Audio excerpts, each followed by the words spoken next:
Of seeing some thunderstorms, this line of showers extending from southwest England towards parts of East Anglia. It's still very mild. Temperatures could reach 16, maybe even 17 degrees Celsius, which could make it one of the warmest days that we've seen so far this year. The unsettled weather pattern continues on Friday. The rain particularly heavy across England and Wales, but even into the weekend as we leave March behind and start April, well, we've got more rain on the way. Sophie. Great, Chris, thank you.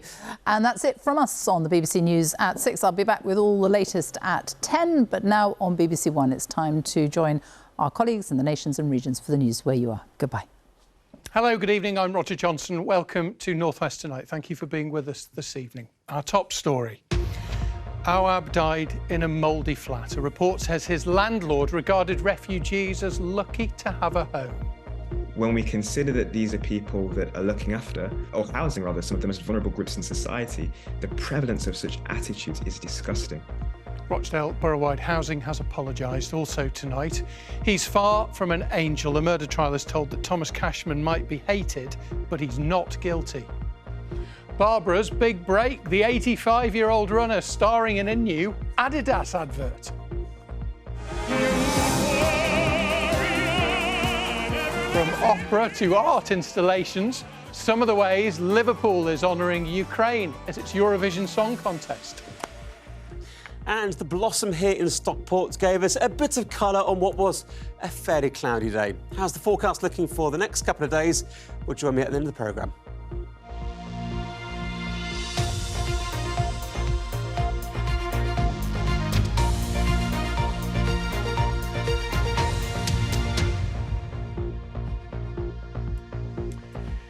The Housing Association, whose failure to treat severe mould led to the death of toddler Awab Ishak, has been described as having a wholly unacceptable attitude to refugees. A report from the Housing Ombudsman found that Rochdale Borough-wide Housing often used residents' lifestyles as a reason to dismiss their concerns. Awab's parents, you might remember, had moved to the UK from Sudan and had complained repeatedly about mould and damp.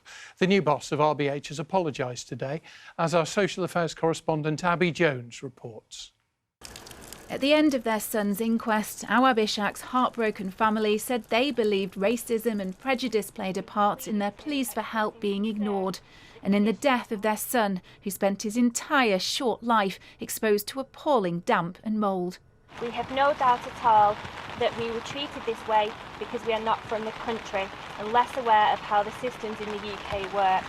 Today's scathing report by the Housing Ombudsman found a disturbing picture of residents on the freehold estate being judged by RBH staff's prejudices and lazy assumptions, with some officials blaming families' style of cooking and bathing for damp and mould. One manager said complaining refugee tenants were lucky to have a roof over their heads.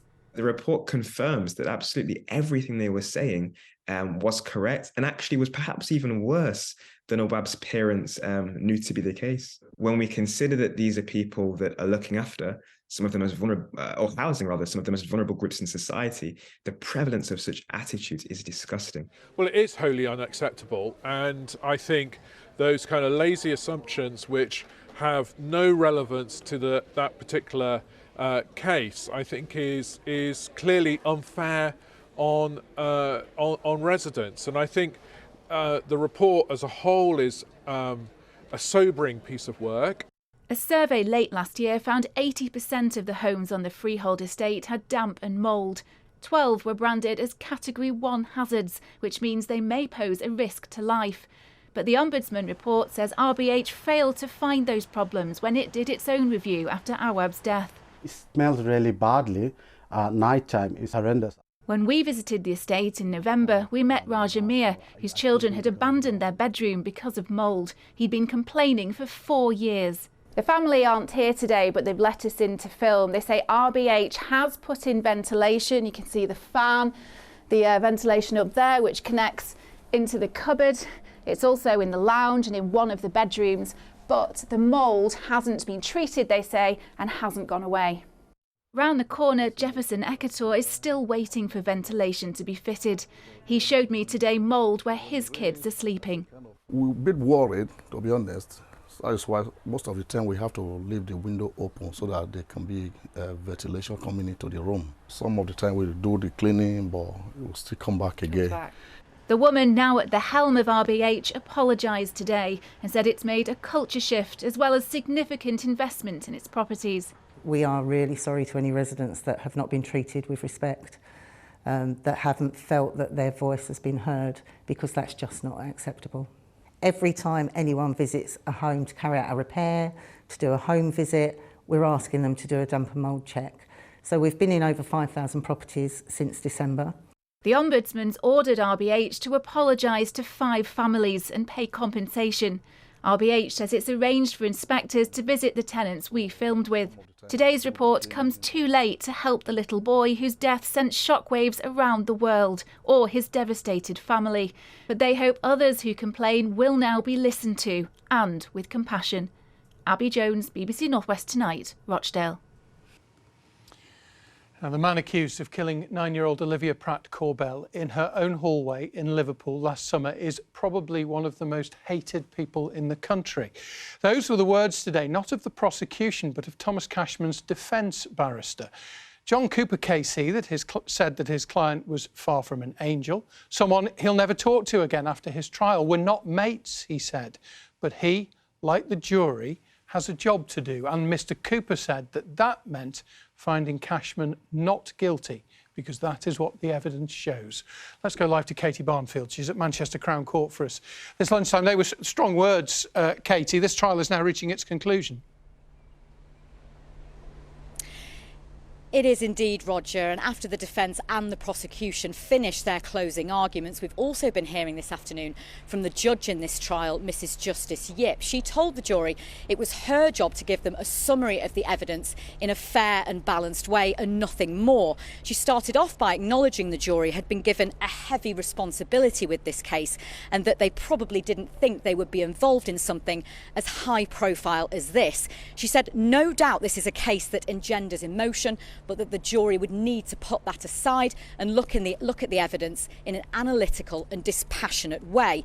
She talked about some of the attention the trial had gained, telling the jury they would have to ignore that and that when they get into the jury room, only your views will count.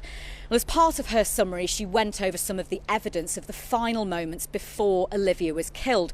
She talked about some of the evidence given by Olivia's family members, who said she'd come downstairs hearing noises and saying, "Mummy, I'm scared." She said they described seeing an arm holding a gun coming round the door, and it was then immediately apparent that Olivia had been hit. Well, Mrs. Justice Yip said she didn't want to spend any longer on that part of the evidence than necessary, saying no one with any decency could fail to have sympathy for this family. Well, earlier in the day, as you say, we heard the defence finish their closing arguments, and John Cooper Casey, who's acting for Thomas Cashman, rejected suggestions by the prosecution that Cashman had been trying to pull the wool over the eyes of the jury, saying these suggestions are easy to make because the defendant is probably one of the most hated people in the country. He repeatedly called the prosecution arguments weak, accusing them of only giving half the story and being desperate to undermine Cashman. Well, Thomas Cashman denies all of the charges against him, including, of course, the murder of 9-year-old Olivia Pratt-Korbel. The trial will continue again tomorrow morning, when Mrs. Justice Yip will finish her summary before sending the jury out to consider their verdict. Katie, thank you very much indeed. Katie Barnfield there. Now, police investigating a dog attack on a 6-year-old girl at Carrington in Greater Manchester have so far seized 17 dogs. 3 people have been arrested and released on bail after the child was injured on Sunday at a home on Ackers Lane. Police removed 4 dogs and 9 puppies from the scene. Another 4 dogs were seized yesterday and a van is being examined. Children in Sefton are continuing to be harmed by failings in the council-run social services.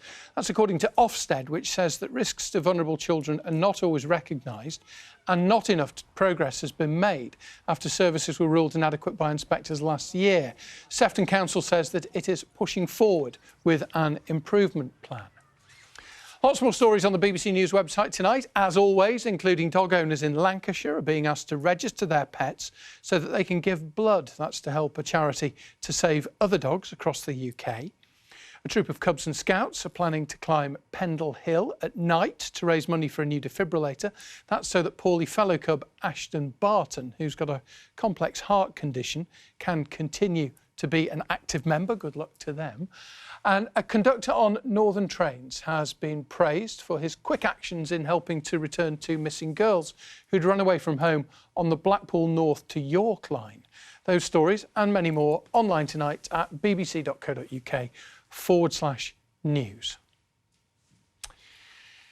Now, young people are at a greater risk of becoming homeless now than ever. That's according to the charity Centrepoint, which blames the rising cost of living crisis. Today, the boxer Ricky Hatton spoke to homeless young people, which the charity helps in Manchester as part of an effort to raise awareness and to stop the trend from continuing. As Phil McCann reports. Ricky Hatton has been helping homeless people across Greater Manchester for years now. But today at Centrepoint in Manchester, he heard how the need amongst younger people is greater than ever. It's an honour. Thank you for coming and giving us the opportunity to answer questions. Sure. Amongst others today, Ricky met Joseph. Now 24, Joseph's been homeless since he was 17. He told me he feels like he's slept in every doorway in the centre of Manchester. It's just sad to see that me, myself and so many other young homeless people are becoming homeless at such a young age, and it's scary to think that in the future that could be one of my potential children, my potential grandchild. Hey, how are you doing? You okay? Nice to see you. Here they operate a helpline for people at risk of becoming homeless. You've got to realise what's drawn them to that, you know, what's made them get to this stage in their life where they are on the streets. And there's so many heartbreaking stories. Sometimes, you know, people have lost their jobs, people have fell out with families. But it's just opened my eyes a little bit more how it's not just about getting them a bed for the night and getting them a hot meal, you know, it's spotting the signs early. It's like, you know, what they're going to do once they've got back on the straight and narrow. So during my period of homelessness, I would come over to Centrepoint. The hope is that people like Joseph can become people like Josh. Homeless when he was younger, now Josh works in marketing in Manchester after he was helped by Centrepoint and others. I'm quite fortunate. I'm looking towards having an established lifestyle. I've got my own place. I'm actually redecorating again, which is for the third time. I'm looking at a future where I've got my own business. Centrepoint's research suggests that young people are more at risk of becoming homeless now than ever. And that includes 17,000 young people in the northwest alone. We find that cost of living crisis has brought a 5% increase in our young people who are presenting. We have young people who present who may have never been homeless before. They lost their job, they can't afford rent, and they've been sofa surfing. It scares me to think that a child's got to go through what I went through again and again and again. Phil McCann, BBC North West Tonight, Manchester. Really good cause, and good to see Ricky Hatton looking so well. Right, let's talk Eurovision for a moment, shall we? More details have been announced today for Euro Festival. It's a series of big public events which will be taking place in Liverpool in the run-up to the Eurovision Song Contest, which of course is in May. The 24 commissions will in fact run for the first 2 weeks at the start of the month, leading up to the grand final. And many of them are in collaboration with Ukrainian organisations and artists. So let's get more from our Eurovision reporter, Katie Walderman.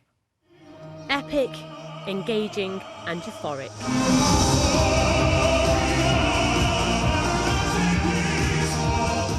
The Euro Festival is being billed as the pre-party to end all pre-parties, epitomising this year's contest slogan, United by Music. It's 24 commissions over 2 weeks, been in every street, every corner of this city.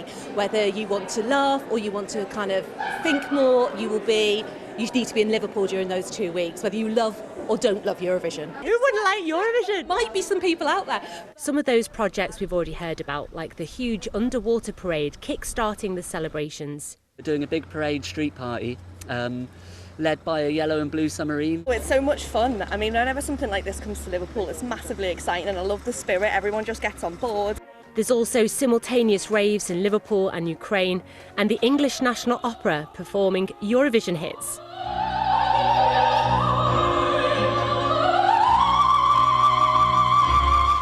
We love that it's a bit crazy and is also serious in other bits. It's a proper spread of stuff. Did you have to sell it to the artist? No, not at all. I mean, you just mentioned Eurovision and a lot of the singers are like, yep, instantly I'm in.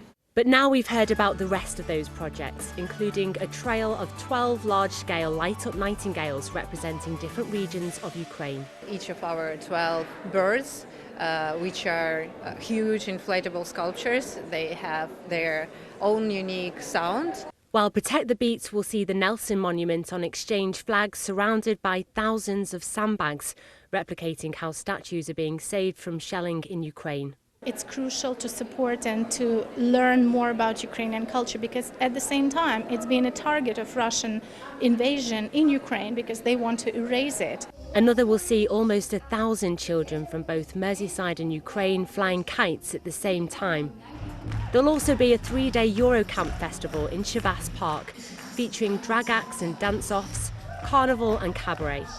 None of this is a requirement of host cities, but it's something Liverpool promised when they were bidding to represent Ukraine.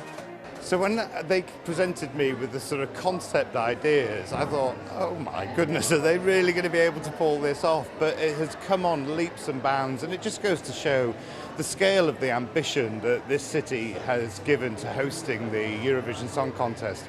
You don't get a chance to do Eurovision very often. We're just completely going for it. But with just over a month to go till the Eurovision bandwagon rolls into town, the pressure's now on to pull it off in time. Katie Walderman, BBC North West Tonight, Liverpool.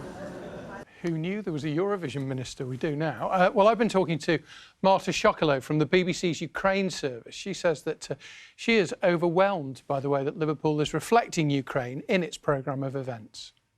This is the best that could happen to Ukrainian culture, because I think this event in Liverpool, it will be such a big window for Ukrainian modern artists, young artists, to show themselves to the world. How are your friends, how are your family in Ukraine at the moment, Marta? Well, actually, I would say, although war is sort of ongoing and we can't see an end to it, but people are getting, in a way, the feel is that people are more and more positive about the future. And I've heard from many of my friends who are living abroad, like myself, some of them are planning to come back home, as they say it's really hard to see the end of this, but we want to go back home and we want to be at home. It's hard in a way because, well, Ukrainian economy is struggling and everything it's just dangerous, because you never know where the rocket can land. Does it worry you in a way that this may carry on for a very long time with people just living in a war zone without any resolution to the whole thing? Yes, it is worrying, and I must say it's like for many people it's like a big choice. They are tired to be away from home. Children are tired of boring schools. They want to go back, but at the same time, yes, as I said, it's our new normal for many Ukrainians living in the war zone. Do you think, Marta, that people in Ukraine will come to realise in May what's being done in Liverpool, in their, not just in their name, but also in their honour? As we come closer to the event, I think people will be very interested in what's going on in Liverpool, and maybe many Ukrainians will be able to attend, because there are many Ukrainians now in UK. And you always need to look for positives, even in negatives. So I think it's a big positive for our culture to be presented in UK and for the whole world. Thank you for talking to us. We wish you well. Thank you. Thank you.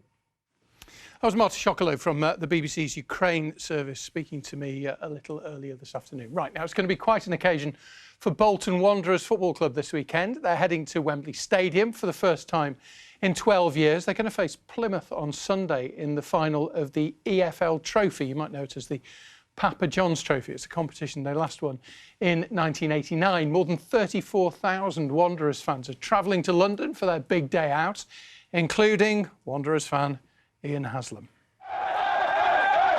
This was Bolton celebrating reaching a Wembley final at Accrington last month. I think the Accrington semi-final was the most nervous I've been in my entire football life, just because I wanted it so much for the club, for the fans, for the ownership group, for the players, for what we've been through. To give the fans a big day out like that was so important. Leading the Wanderers' attack will be top scorer Dion Charles. What would it mean to you to score at Wembley and Bolton to win this trophy? The winning goal. Perfect. Not many opportunities that you get to play at Wembley, so for me, if I play well and score there, then it's a dream come true, isn't it?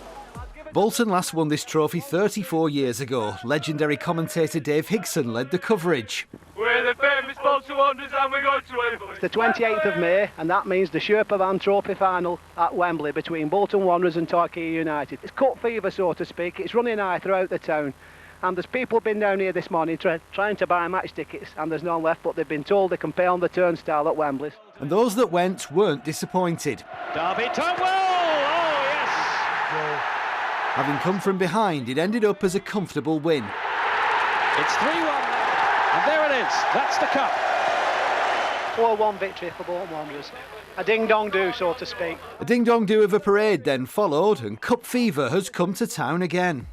Wembley merchandise is flying off the shelves here inside the club shop. They've already sold out of scarves, as this sign indicates, and these are the last 2 flags. They certainly are, Bolton fans. Get them while you can, come on. Michael bigging up his pa somewhat there. Certainly are. Come on, Bolton. Have you got cup fever? Yeah. Absolutely. You're going to be putting that in your car on the way down to Wembley, this flag? Yeah, I've got 2. You got 2, showing it with pride. What do you think is going to happen on Sunday? I think they'll win. To go down there, see us actually lift a trophy. May have been a few dreams about it here and there. It'd certainly be a dream for this man. What would it mean to you as captain of Bolton Wanderers to lift that trophy on Sunday? You know, it's weird. I was thinking about it a couple of days ago and I won't even know what to do, how to do it. Just lift. Just lift, yeah. Just lift. But yeah, no, it'll be massive and you want to play the game with confidence and not be too nervous. But it's going to be hard because there's going to be a lot of fans, there's going to be a lot of noise, and then hopefully we can go there and bring back the trophy home. And that really would be something to celebrate. Ian Haslam, BBC North West Tonight. Really best of luck to Bolton at the weekend. Fingers crossed for them. They're playing Plymouth. Apparently I said Portsmouth. Chris Lambert was the first to get in touch spotting it. Thank you. Both ports, both on the south coast, both starting in P and ending in Mouth, but miles and miles apart. So best of luck to Bolton against Plymouth. Right, they say that age is just a number. Barbara Thackeray really proves that. She's perhaps the North West's fittest grandma. I reckon you are. Barbara's here. She turned 85 last month. She runs 2 10Ks every week to keep fit. And before we talk to her, have a look at this, because Barbara is now featuring in an Adidas advert alongside the likes of Liverpool footballer Mo Salah, and it's been watched online almost 1 million times. Here you go.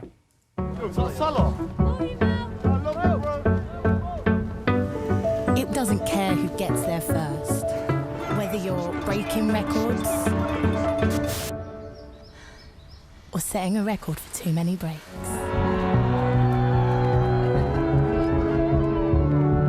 Running needs nothing but you.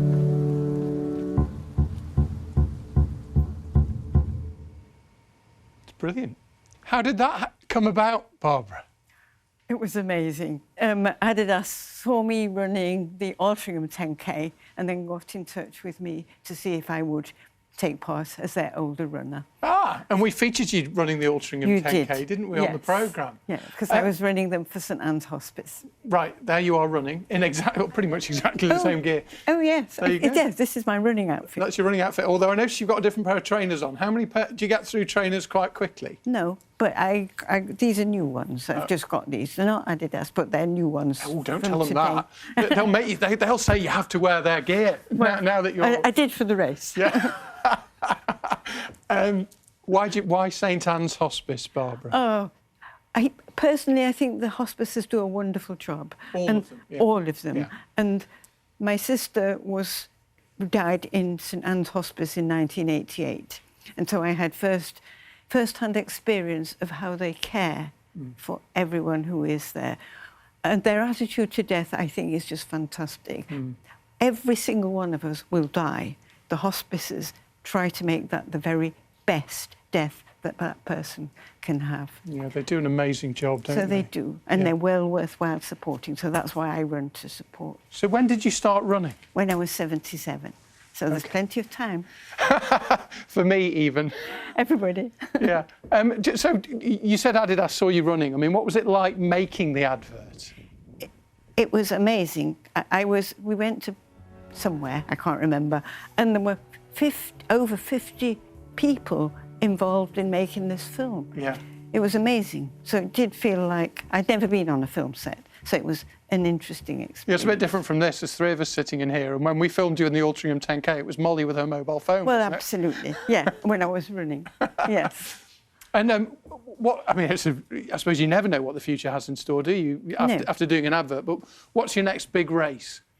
The Altrincham 10K, September the 3rd. Fantastic. Oh, we wish you all the very best with it. Stay there, won't you? Because we'll find out when are you next running. Have you got to run? Oh yeah, I'm running tomorrow for my 10K. I run this twice week's 10K. a week. You run a 10K twice a week, yeah.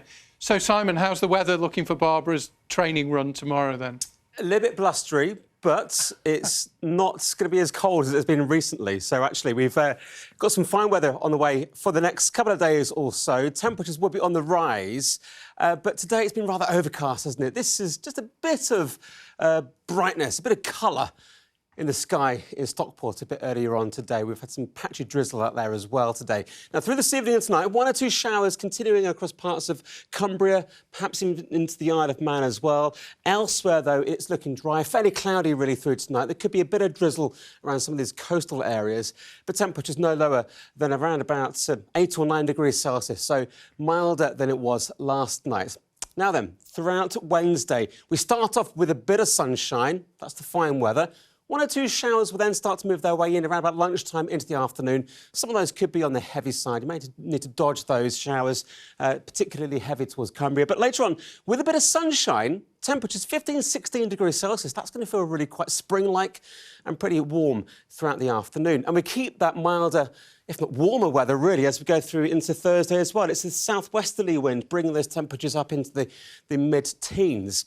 So during Thursday, there will be, again, some sunny spells and some showers moving their way through. They could be a little bit on the heavy side from time to time.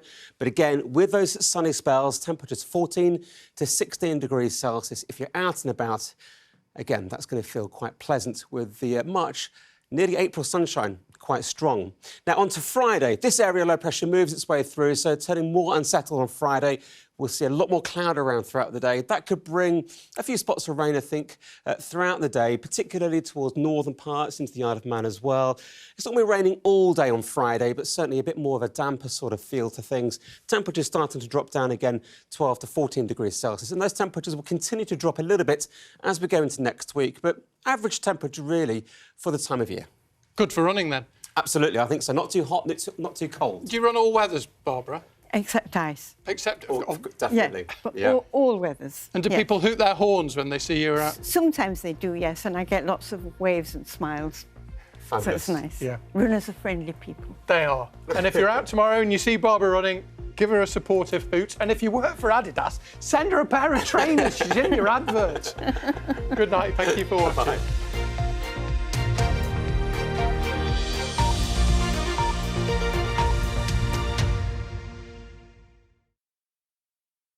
The Women's Six Nations continues with every game live across the BBC.